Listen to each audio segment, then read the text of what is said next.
Matt, it's great to have you on the show. Steve, thanks. It's an honor to be asked and to be here. Well, I'm looking forward to this for a number of reasons. One is you and I got connected on Twitter, and I was really enjoying some of your tweets and some of your takes on different areas here as it relates to Bitcoin and being a progressive and being a theologian as you are. And so you've got a really fascinating background. So I think this is going to be really enjoyable. So what I find fascinating, among other things about you, is that you have a bachelor's degree in financial planning. So clearly you understand the financial aspects of how the system works and how money works. And you got it from Texas Tech University, which is clearly one of the top financial planning schools in the country. You also have a master's in divinity, and you're also a reverend and co-founder of Peace of Christ Church.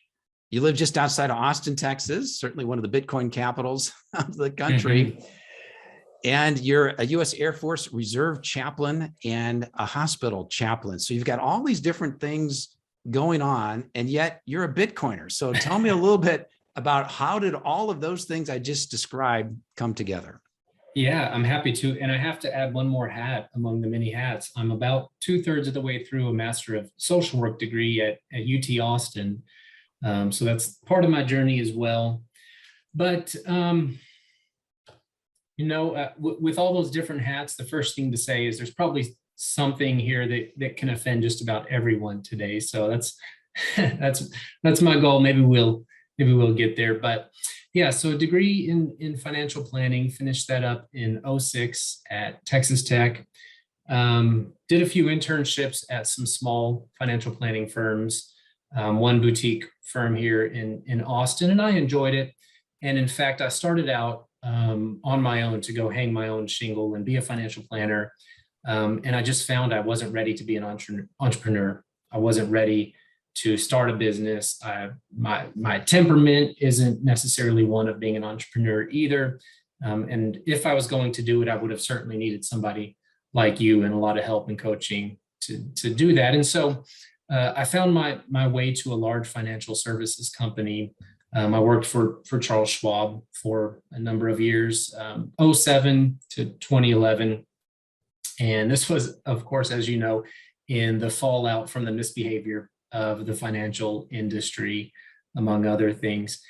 And I found myself very often taking two kinds of calls from our clients. That was my role, is I would take calls and I would help people maybe get a distribution from their retirement account or trade some stocks or whatever it was. And one kind of call I got very often was very desperate people begging me to help them close out their $600 account or their $1,300 account or whatever it is, just so that they could keep from getting evicted or maybe keep the lights on. And I would get many of these calls. And of course, as you know, a lot of defined contribution plans have some limits around how you can access that money. And then the other kind of call I got would be from clients that had several $100,000 to millions of dollars, who would occasionally call to change their tactical positioning. And this wasn't, living in this world between these two kinds of calls wasn't exactly the kind of helpful that I had hoped I could be when I got a financial planning degree. And here I am sitting in this cubicle at a large financial services company, feeling this whiplash between these two extremes. I found it all very, very disillusioning, to be honest. And one day I got a call from one of our clients in that latter category. He was an airline pilot, in fact. And I helped him make some trades before the close, and we talked for just a minute. And then he said, "Well, Matthew, you've been so incredibly helpful to me today. I hope you really, really love what you do." And then boom, he hung up the phone. And I sat there stunned. I was stunned because he had just hit me with this velvet covered brick, and he didn't realize he was trying to compliment me, but he overturned all of these feelings I was feeling at the time of, I'm not doing the kind of helpful work in the world that I feel called to do and that I want to do. And if I don't get out of this freaking cubicle, I'm going to be here in 20 years feeling the exact same thing. So Or do you think I he know. sensed that? Do you think that he detected that and that's why he said that? I don't. I think I was just helpful to him, and he's happy and he's living well. And I helped him think through some trades, and it helped him execute that. And I don't know. I don't know, but it's one of those watershed moments in my life.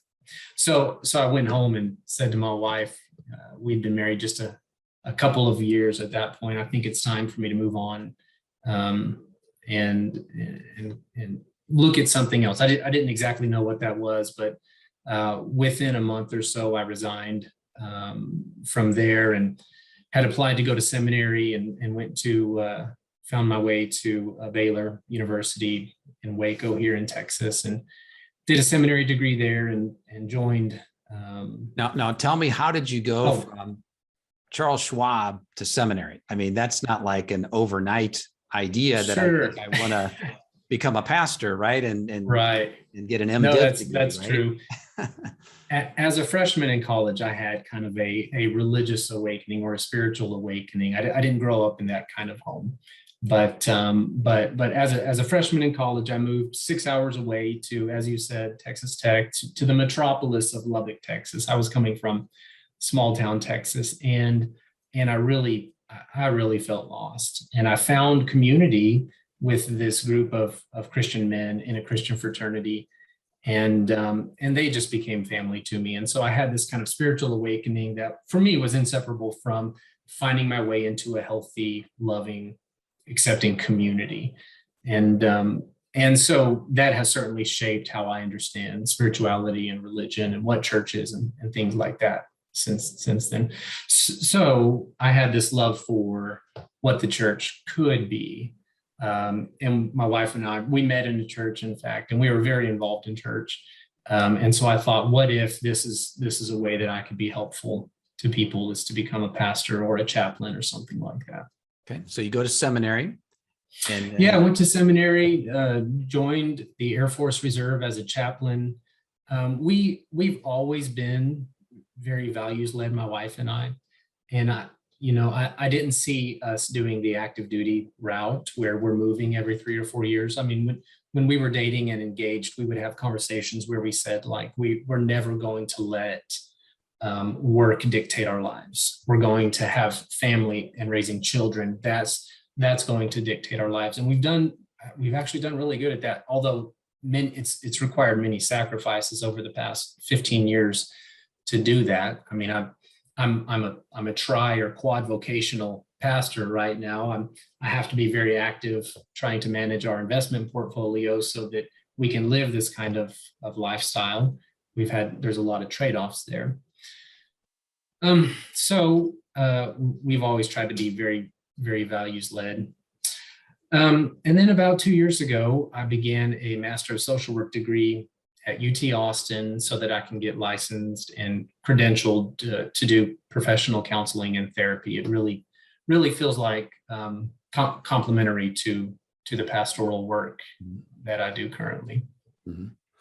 So then, how did Bitcoin enter the picture here? Right. I thought I'd left behind a lot of the financial world, and thinking like a lot of evangelical Christians do, where there's this great separation between the secular and the religious. And then in 2018, a dear friend of mine, and actually a member of my church, we were on a camping trip together. He's a great Twitter follow, by the way. His name is Lyle Pratt, so let me mention him. So we were on a camping trip with some other buddies, and he wouldn't shut up about Bitcoin, right? And if you know your Bitcoin history, 2018 is just after the huge run up in 2017. And I don't even remember exactly what he shared. I just remember his sense of excitement. And I'm smart enough to know that when the smartest guy I know is excited about something and won't shut up about something, I should probably do a little research, a little deep dive, and figure out what's going on here. So I left that camping trip and started doing my research.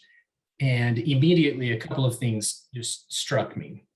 First, I was impressed with the incredible amount of infrastructure around the world being built for the Bitcoin network. some of the smartest, most forward-leaning people in the world were building infrastructure, building companies around this, deploying capital in the service of the Bitcoin network. And so again, I don't have to be the smartest guy in the world. I can just look at what the smart people are doing and go, okay, this may be signal amidst the noise.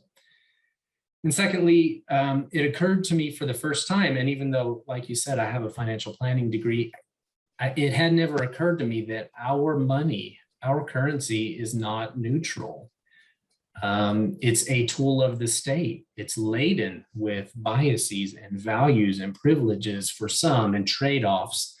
And so I began to explore that. And that's a perspective that I've come to over the past decade, as I love now to see systems and to see how power is used in systems and things like that. And so I specifically remember where I was and what I was doing as I was listening to a podcast of a guy explain how a dollar saved is not truly a dollar saved. I work, I make X dollars an hour. If I stuff that in my mattress, it's going to lose purchasing power. Now, I already knew that. The revelation for me was that this is manufactured. This is intentional. The Federal Reserve has this mandate to kind of keep the whole system moving forward. And so every person, pastors, butchers, bakers, whatever it is, they cannot simply save their money. They cannot simply put it away and be treading water or make any progress. They have to become investors themselves. Luckily, I could with my background. Or they have to, become speculators, which I think is a lot of what we see in the crypto world today, desperate people who are speculating. Or they have to pay people like you and your audience. They have to kind of outsource that to somebody they can buy that expertise from. And so it began to occur to me that this inflation, and I know I'm going to sound like a sound money gold bug here, but inflation can be a form of theft, or at least it fosters inequality. And I think we could also say it incentivizes desperate behavior in some cases. So that was kind of my journey. And then for every day, that's not an exaggeration, for the past 3+ years, I find myself reading about Bitcoin or macroeconomic commentary or, whatever it may be. So I've just continued to fall down that rabbit hole. Well, I think you and I are very similar in a lot of what you just described there, particularly just going down the rabbit hole. I think anybody that starts with an open mind and takes some time to start learning about Bitcoin, they do fall down the rabbit hole. I mean, you just can't help yourself because it is just so fascinating. There's so many different aspects to it that if you have just a fraction of curiosity, it's going to lead you into so many different areas and it's like peeling the onion. You go a little bit deeper, you're peeling back another layer. It's like this onion never ends. Right. Exactly. But and where I really want to dig into some meat here is, so let's talk about the beginnings of Bitcoin. So it starts with cryptographers. It starts with libertarians, people who really want to either eliminate or reduce the state as much as possible. They want to have complete sovereignty, liberty. They just want to be left alone. They want to be able to pull themselves up by their bootstraps and not have to rely on a government to bail them out or anything. So it's this very individualistic type idea. But where I find this tension with you, and I'd love to see how you deal with this tension, if it is indeed a tension with you, is on the one hand, we've got kind of this Bitcoin ethos of this individualism. We all have to kind of pull ourselves up and make it on our own sort of thing. But then there's still also sort of a community of people who feel that way that are going to support each other. And then you've got the Christian faith, which is about the community. It's about helping other people. It's about helping those in need. It's about, giving to the poor and supporting people who have less than you do. It's about being selfless. So how do you reconcile kind of the original origin of Bitcoin with, say, the Christian philosophy of helping other people. Do you see any tension in there, or how do you reconcile that?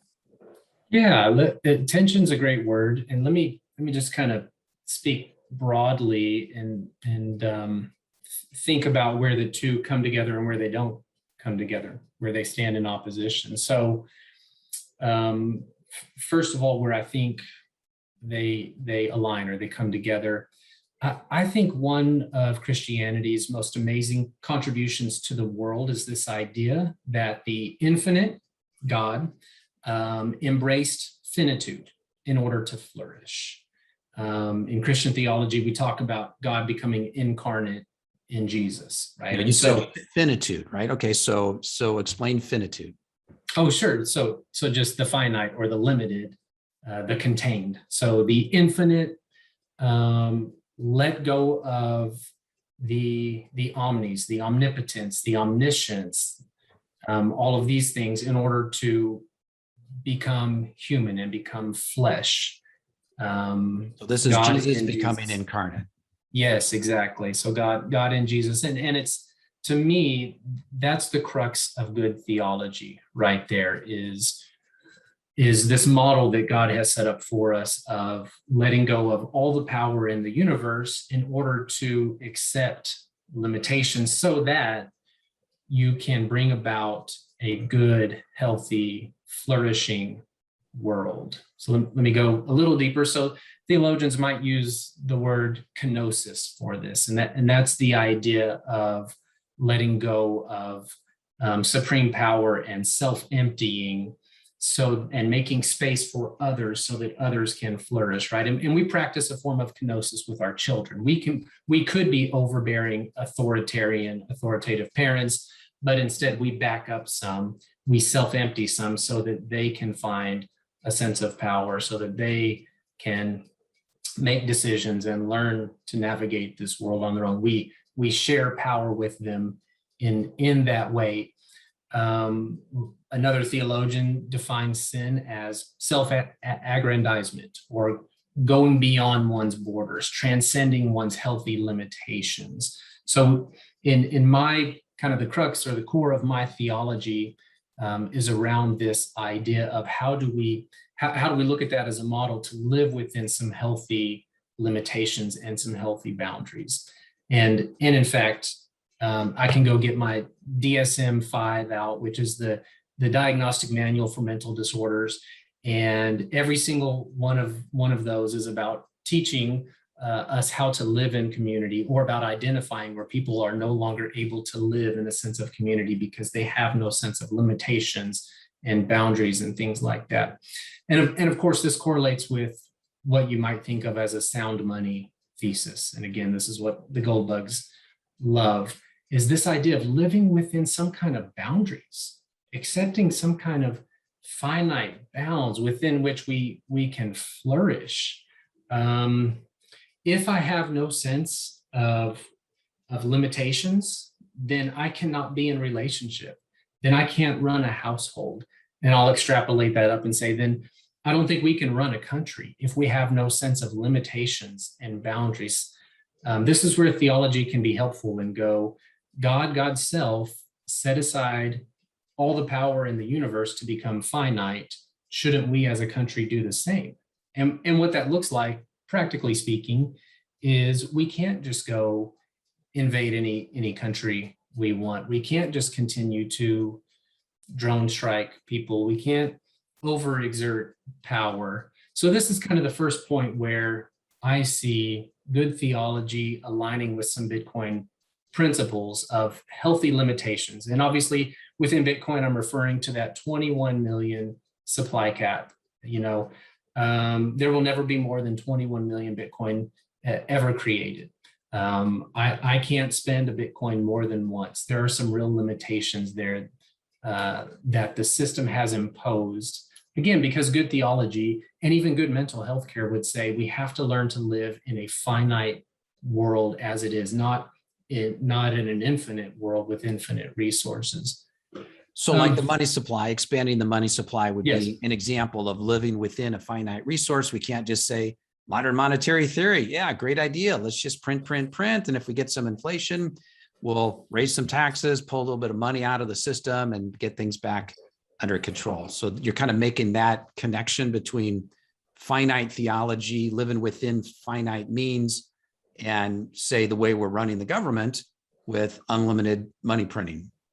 Yes, yes. And I don't want to speak out of my wheelhouse. I mean, I'm somewhat familiar with MMT, but not entirely. But yes, exactly. And I know PhDs would tell me why I'm wrong with that and that thinking and all that. But it makes sense at my level to whether I'm thinking as a mental health provider, like I do as a social worker, or a pastoral theologian, learning to live within some kind of boundaries and means. That is the core of flourishing, just kind of step one. Now, let me ask you about growth. So the way our capitalistic economy is set up is it's all about growth. And so our government is designed to, we need to expand GDP 3, 4, 5% per year. We need to have inflation at least 2% per year. Corporations are rewarded for increasing profits. So the whole structure of our economy is built on expansion. So when you talk about this idea of being finite and living within our means, do you think of some balance in there, like 2% growth is okay, but maybe 5 or 7% is not, because maybe that's going to tax the resources of the planet and we're not going to be able to sustain that long term? Or how do you think about growth over time, maybe some limits to growth? Because some people would argue that if we go on a Bitcoin standard, that we may end up with deflation. And I mean, that's a whole nother conversation too, but any thoughts on limits to growth or a certain growth rate? Any thoughts on that? Some, although Steve, these are huge questions. That's why we've got this podcast. I know. I'm but a humble country pastor. Yeah, and I'm not saying any of us have all the answers, and I think that's one of the reasons why I love doing podcasts, is just having these conversations. And sometimes, I just raise these questions because I certainly don't have all the answers. I don't expect my guests to have all the answers either, but I think sometimes just through raising the questions and thinking of different angles and talking to people with all different kinds of backgrounds, sometimes it sparks ideas and thoughts, and we'll see what comes out. Well, I'm not convinced. What was it, Friedman in the 70s that said a corporation's only responsibility is to its shareholders? Is to maximize shareholder value. There you go. So I'm not convinced. We have lost some sense of the common good. We have lost some sense, and to use again theological language, this notion of loving your neighbor as yourself. If a corporation is going to use the resources of the earth, it should have some kind of obligation to creation, to the earth. So I agree with Viktor Frankl, who said we have a statue of liberty on one coast. On the other coast, we need to have a statue of responsibility.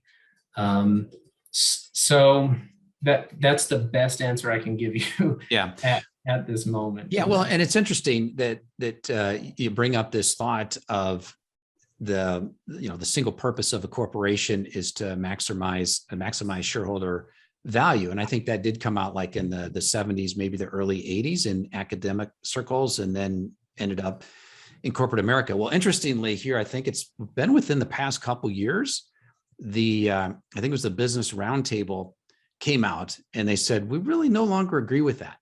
And they came out with 4 or 5 other aspects of what it means to be a responsible corporation. So it's things like, yes, shareholder value is one, but it was all about your other stakeholders as well. So the community that you live in, your employees, your vendors. So, I mean, they had a number of other things that the corporation needs to optimize for.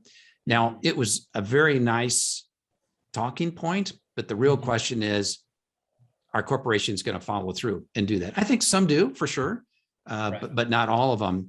But I agree with you. I think if corporations can take more of a balanced scorecard type approach, where they're considering a wide variety of variables that will make everyone better, not just the shareholders, because that, of course, leads to income and wealth inequality and all the problems that come along with that. Right. Yeah, and I believe the term was stakeholder capitalism was what they were advocating for, moving toward this more holistic vision of how are we impacting all the stakeholders here. That would be great. And it sounds very idealistic. I have kind of a negative, pessimistic anthropology. I distrust humans. I don't know.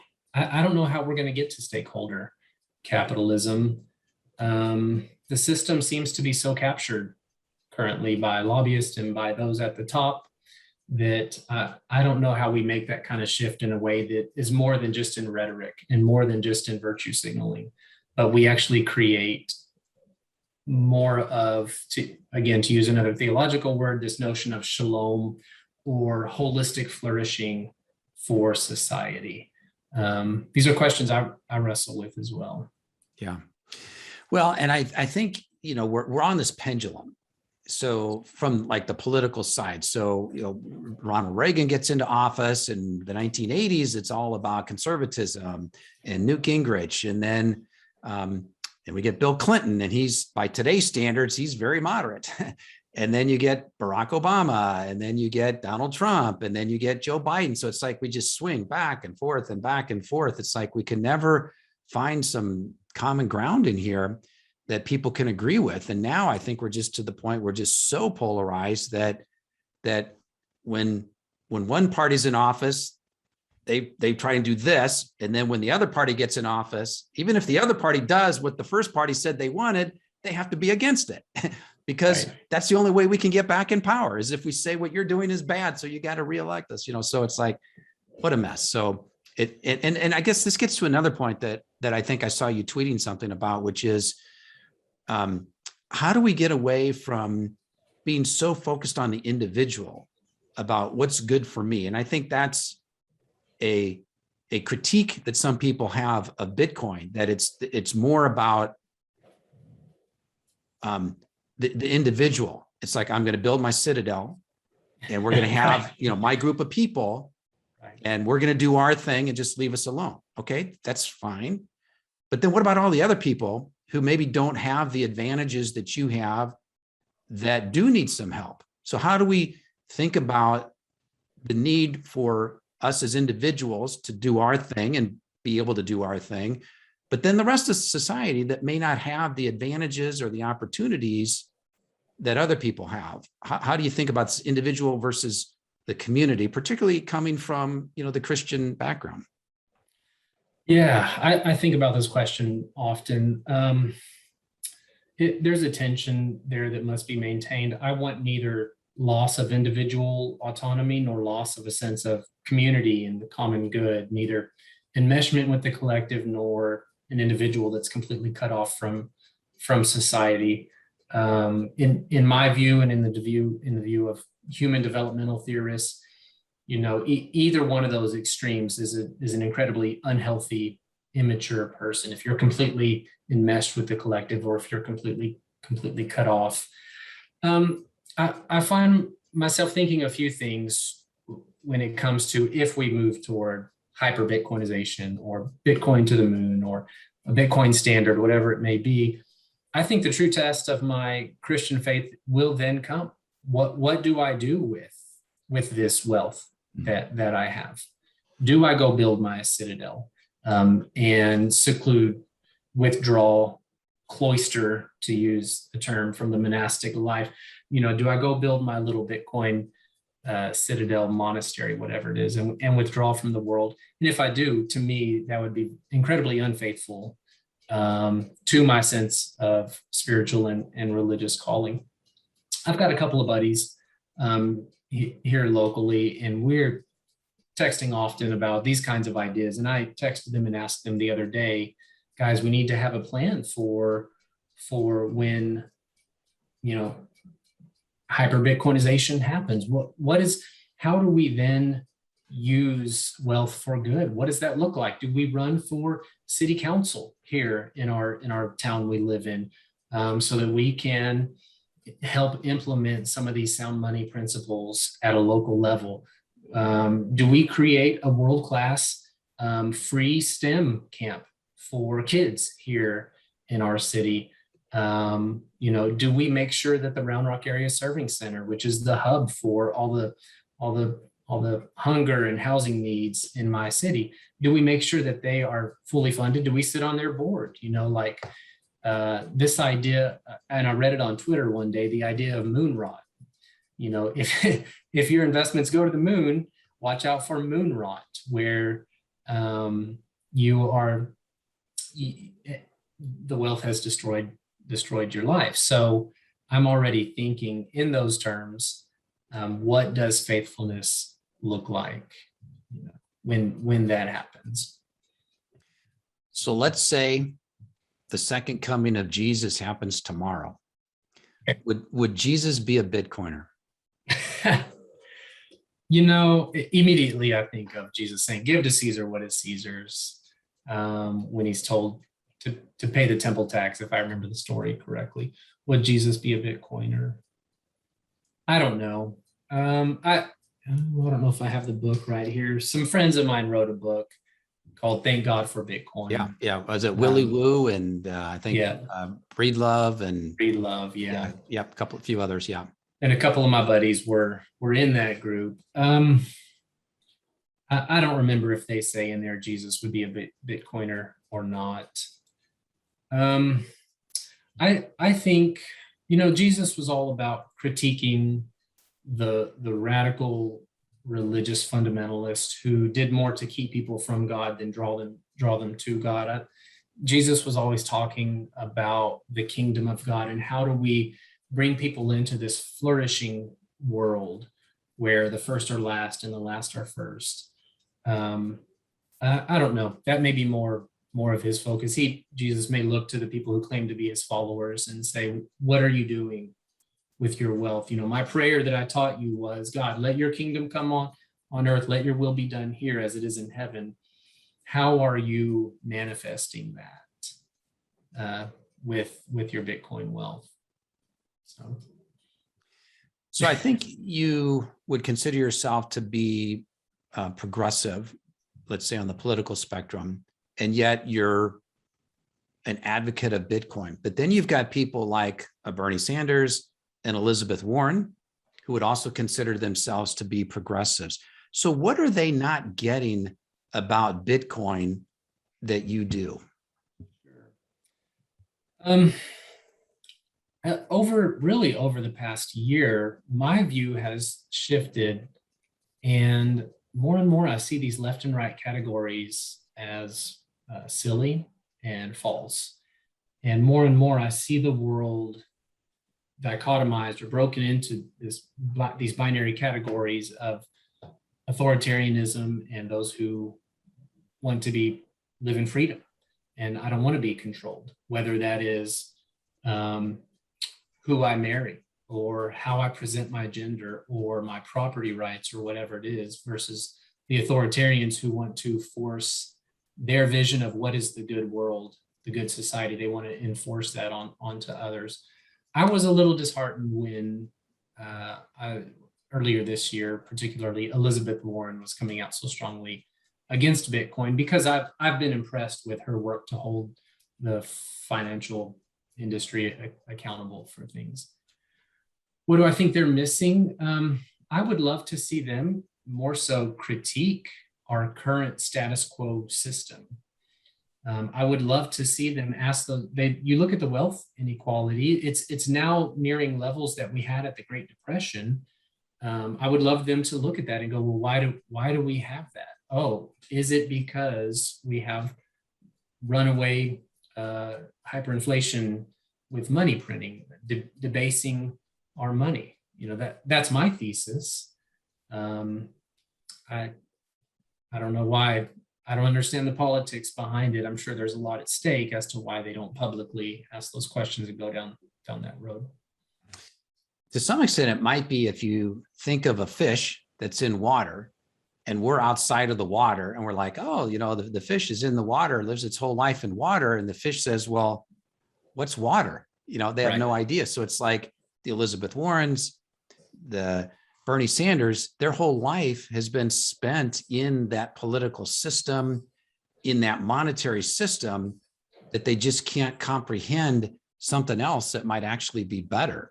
And they're so wedded to it, they're so enmeshed in it that, and their whole career has been built on that belief system. So for them at their age to change their thinking and say, oh, maybe everything that I've thought about how our economic system actually works created all these problems that we have. I think the cognitive dissonance is maybe just too much for them to handle. I don't know. Sure. Yeah. Yeah. Very well may be, although I think you are being more generous than I feel toward them. I think it's against their interest. Well, yeah, for sure. I think I'd agree with that as well. I saw a tweet here. Can I? Yeah. I also just wanted to add, I truly don't think 95% of politicians actually want to change things. I think they love the status quo, and they would prefer that it stay that way, or else, they would make actual changes. So Yeah. Well, which brings up a good point, which is and I know we don't want to kind of put labels on here, but you've got conservatives, you've got progressives. And so conservative, as its name implies, is about to conserve, to try and keep what has been and kind of continue that. Progressives are about progressing, moving forward. So one can make an argument that Bitcoin is absolutely progressive in that definition of the term, about it's progressing, it's moving forward, it's advancing. There was a tweet here just the other day. The guy says, when a progressive buys Bitcoin, they may not realize it, but they are bending the knee to the superiority of anarcho-capitalism and Austrian economics. And then someone replied to the tweet and said, Bitcoin is progressive. And he said, well, yeah, by definition, yes, but I'm talking about the ideology of progressivism. And I don't know if you have any thoughts on that, where if I have a progressive ideology and I'm a Bitcoiner, am I bending a knee to Austrian economics and anarcho-capitalism? I mean, we have to kind of differentiate what progressive means. Does it mean socially progressive, fiscally progressive? And I get the broad umbrella idea of just moving forward. If I were going to speak to the left for kind of a moment, and in a way that they are my people to speak to, I would say, look at Bitcoin if you want to take seriously the Cantillon effect, which is this idea that our current system is set up such that those who are closest to the creation of money are benefiting disproportionately. Take a look at Bitcoin if you're dissatisfied with corporate bailouts, especially following the global financial crisis. Take a look at Bitcoin if you're dissatisfied with a system that for 30 years under John Conyers refused to take up HR 40, where he was proposing in the House of Representatives, can we please at least just study the idea of why there is such inequality between white and Black Americans? And the House refused to even take it up for 30 years. And then finally this past year, I'm forgetting her name now. Sheila Jackson Lee, I believe is her name. She finally got it out of committee, and maybe it'll get before the House where maybe they will take seriously this idea of the wealth inequality, the racial wealth inequality in our society. If you're upset about the military and prison and industrial complexes, you should love something like Bitcoin, which is a critique of a system that allows the government to print endless amounts of money to pay for these things. If you're upset about the opioid epidemic and the hollowing out of our middle class, you should be very upset about dollar hegemony across the globe, and you should advocate for some kind of neutral reserve currency. If you're upset that we now have what they're calling a forever renter class, because the average person can't afford a home, or certainly can't afford it at reasonable prices, that should make you pause and go, what's causing these things? And in my view, that leads you to some kind of sound money policy like Bitcoin. If you're upset about a fragile society that my children and your children will inherit, you should seriously be questioning the status quo, all of which is undergirded by the dollar. Sorry for the sermon. Those are some. No, that's what this conversation is for. So there's a number of folks out there who are progressives, who are advocates for Bitcoin. And I think there's even a website, the Progressive Case for Bitcoin. I don't know if it's .com or whether, I know it's on Medium as well. But I think if you just Google that, the Progressive Case for Bitcoin, you'll find it. And there's all kinds of articles out there that are stating the case. And you just mentioned some of the areas where Bitcoin may actually help. So let's talk about wars for a minute here. And that's one of the things that Bitcoin advocates talk about. And you mentioned is that if we are on a Bitcoin standard, not a dollar standard, that may end wars. And a prominent Bitcoiner just tweeted recently and said, Bitcoin won't end wars. Pull your head out of your ass. And some people responded to that and they said, well, it'll make it more expensive. And the productivity, meaning growth deflation, will make it less likely for warfare to be as profitable relative to our history. In other words, a lot of what people produce is digital, and it'll be better to simply trade for what you want than it will be for war. And then the guy who originally tweeted Bitcoin won't end wars, I think he said, and maybe, no, actually, this was someone else who responded and said, what I see is how the ability to print endless money allows for less friction in the ability for a nation to wage war, and a Bitcoin standard reinstates that friction. But he said there will always be war because of people. So I think he's saying with endless money printing, one of the reasons why we went off the gold standard in the early 70s is because we needed to pay off debts and pay off the war from Vietnam. And so we had to go off the gold standard and printed a lot more money and help deflate that away. So I think what they're saying here is if we're on a Bitcoin standard, a hard money standard, then we're going to have to think long and hard about how are we going to use this money? Are we going to use it to on wars? Or are we going to use it to help our own country? I don't know if you have any thoughts on what Sure. Bitcoin may or may not do related to reducing war in the future. Yeah, I have several thoughts. We currently have a petrodollar system, and I think in many ways that is tied up with the amount of wars we've been in, particularly in the Middle East, and how the dollar is tied to the global oil trade.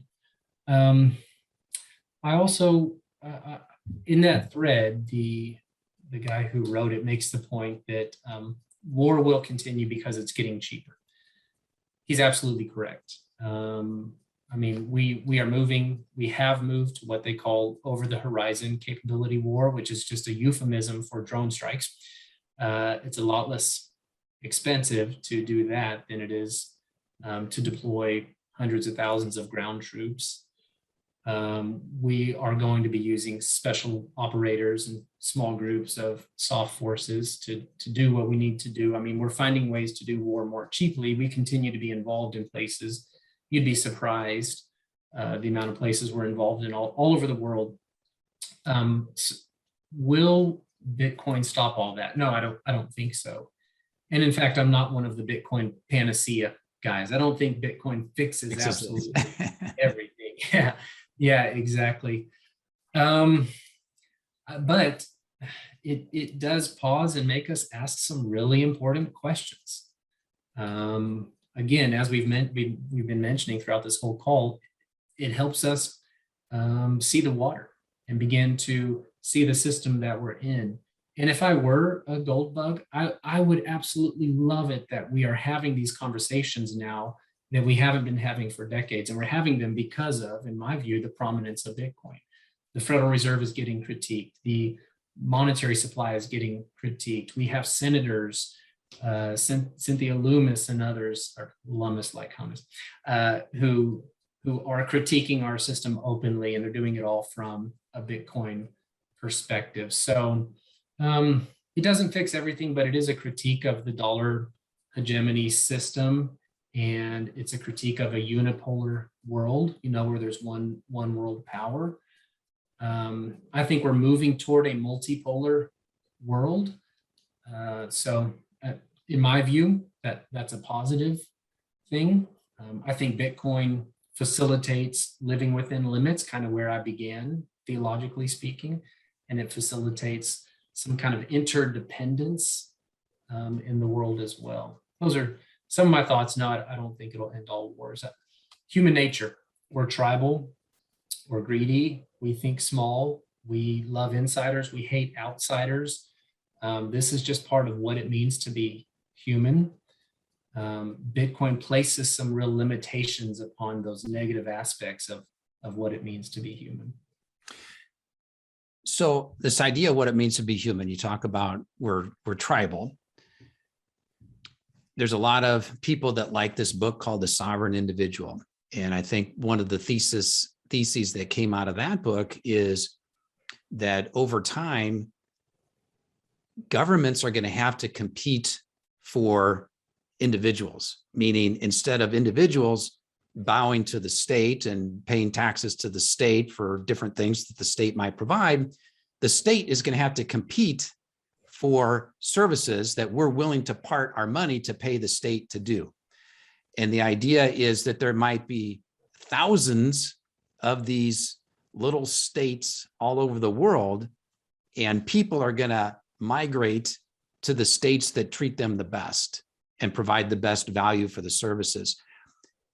And I think a lot of people think that Bitcoin is going to be the currency that operates in that type of environment because it's digital and you can move it around anywhere in the world. As you think about that from a Christian perspective, does that sound like the kind of world that you want to live in, where we have all of these micro communities all over the world, all operating under their own standard that group of people in that community agree to live by? Is that a good thing? Would that mean that we eliminate the concept of nation states and nation borders, and we have our smaller geographically defined communities? Do you see that as a good thing, bad thing? Could be good, could be bad. Any thoughts on that? And Steve, you're not going easy on me. I'm not making it easy. These are big questions. I think I can't answer that directly. I can only say the Christian calling is to be a light in the world. And again, not to cloister ourselves, not to withdraw from the world. That actually is completely contrary to the idea of the incarnation, which is God coming into the world, right? So I would hope Christian Bitcoiners would find a way to stay involved in the world and contributing to it. Are we going to, is the geopolitical map going to be completely, rewritten based on Bitcoin? I don't know. I can't speculate there. I can only say, if I were pastoring a community, my message to my people would be that we have to be involved in this society. We have to be critiquing its power structures and how it dehumanizes people, exploits people, crushes people. We have to stay involved. Yeah, and as I think about Christianity, and I'm sure a lot of world religions, it's about love your neighbor. And the thing that concerns me about, I'm not going to say just Bitcoin itself, but I think the world in general, is I think we're losing a lot of that love your neighbor. And we are going back to this tribal structure again, where I know what I believe, and so I'm only going to listen to media sources that repeat what I believe, and I'm only going to hang out with the people that believe the same thing that I believe. And so we get into this echo chamber, and we become more militant in each of our echo chambers. And we've got all these echo chambers, and no one's talking to each other. And to me, that's not a good thing. And that would be one of my big concerns about where society is heading, is if we're all into these little micro groups, each one believes their own thing, and they don't want to interface with these other people, it's like, man, we all got to love each other. I know we're going to have differences. I know we're not going to believe the same things, but somehow we got to find a way to work together on this planet. So there has to be some balance between, yes, we've got my group of people and we're going to do our thing. Great.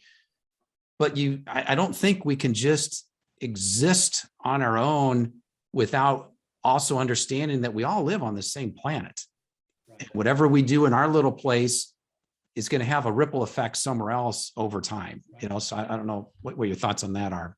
Yes. No, again, I don't think Bitcoin fixes all these problems, but what it's done for me, and I guess I can just speak personally, it causes me to ask questions like, what kind of policies should we have that will help society flourish for the most number of people? How is power being dispersed and shared rather than concentrated? We have an incredibly concentrated system as it is now, whether purchasing power and economic power or just decision making. How do we create a world where people feel a sense of hope again? You can feel the hope of Bitcoiners. It is tangible. I mean, they're doing crazy things to buy Bitcoin because of this sense of hope, and that stands in distinction to what's been known as this epidemic of the deaths of despair that we've been seeing over the past decade, primarily affecting white middle-aged men, where they are dying what they're calling deaths of despair, deaths from alcoholism, deaths from opioid use, deaths from suicide, because they've lost any sense of hope. As we've seen, particularly the middle class hollowed out, and we've seen tens of thousands of our factories here be moved over shore because our government has allowed this labor arbitrage to happen over the past several decades. Bitcoin is giving people hope as they're trying to navigate this world. Bitcoin is giving them this sense of a world that, again, makes sense. Rules are predictable and fair. You don't have, what's the critique? Socialism for the rich, capitalism for the poor. No, we have this level playing field for everybody, whether you're a miner or a hodler or whatever. Again, the world makes sense. The point of so many religious systems is to help us navigate a chaotic world. And if you read your Bible, you know the world begins in chaos, and the chaotic seas. The seas always represent chaos, and God begins to bring order to it. And people want that. There's something innate in us. We want some sense of predictability and fairness.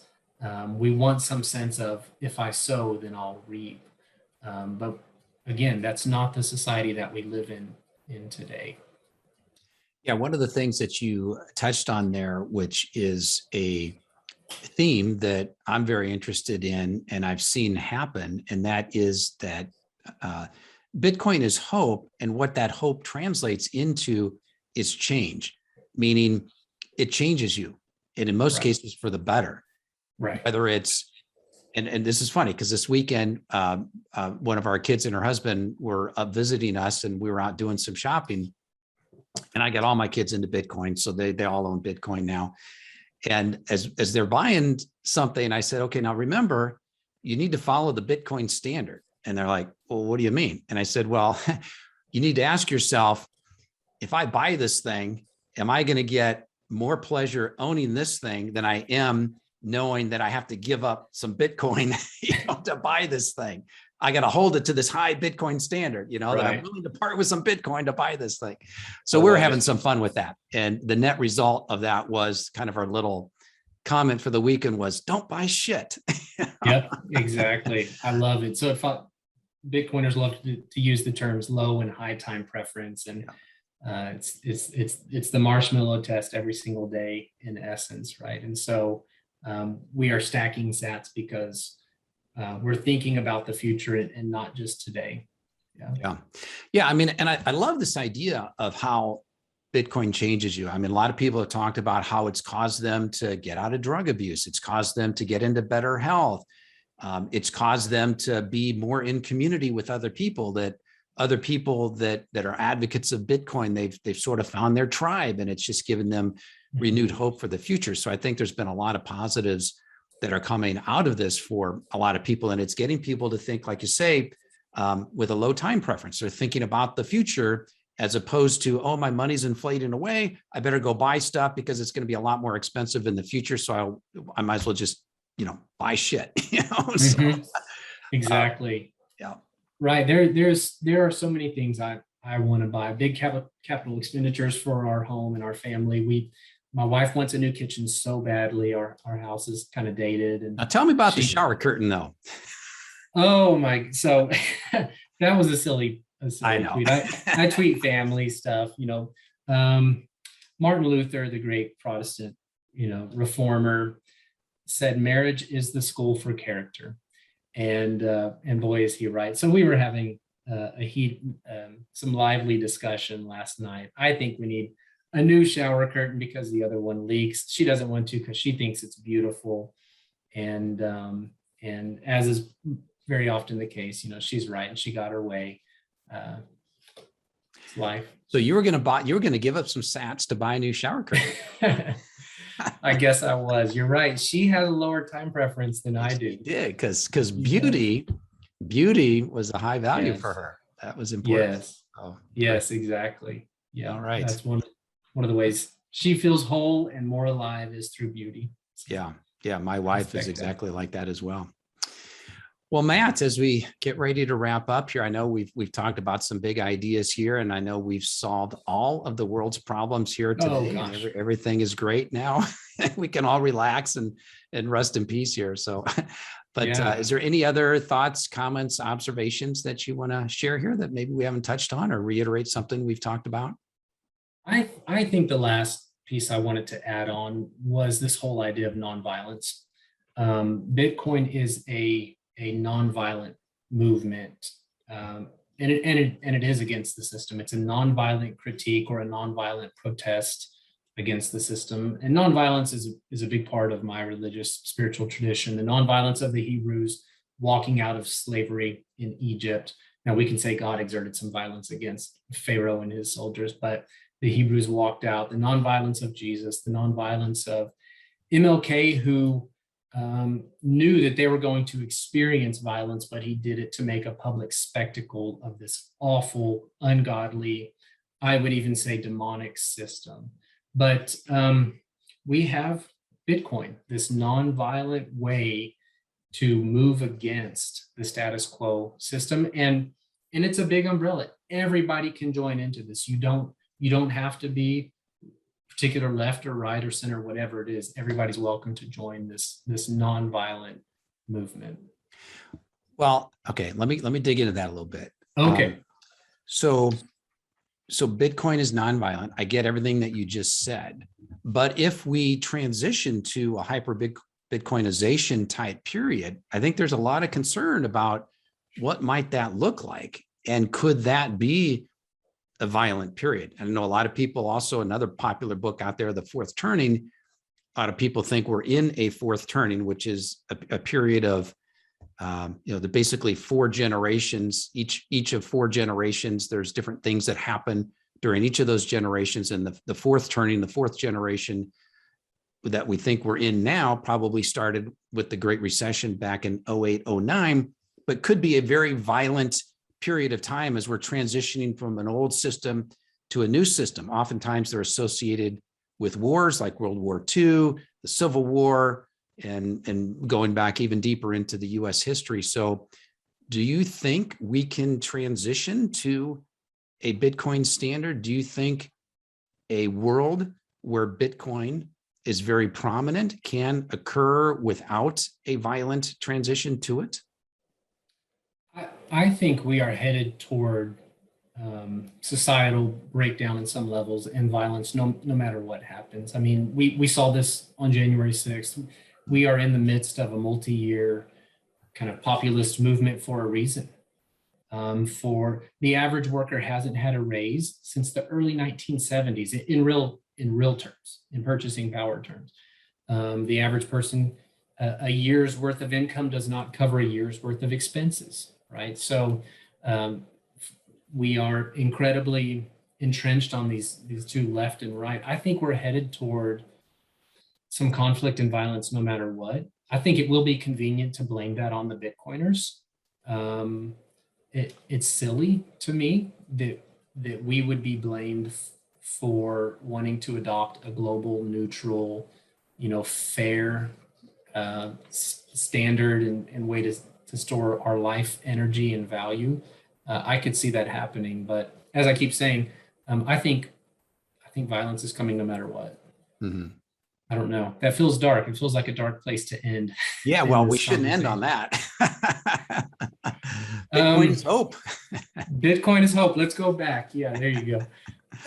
So yes, there you go. People talk about it as a Bitcoin as an opt-out or as a hope. Bitcoin is hope. Bitcoin is inclusive. It's open to everybody. There's no limits. You don't have to have a bank account. You don't have to have proof of vaccination. It doesn't put any parameters on it like that. Absolutely. And that's actually one of my favorite parts is now one of the ways it's changed me is I am in community with so many other ideological perspectives that I wouldn't have been 5 years ago, without a doubt, So I have such a diverse Twitter timeline and community of friends, and it's because of Bitcoin. Well, and that's a good point. I think that's probably a good place to land here as we end, is that in the same way, I mean, I follow so many Bitcoiners and I look at my feed and it's like, it's a lot different than it was a few years ago.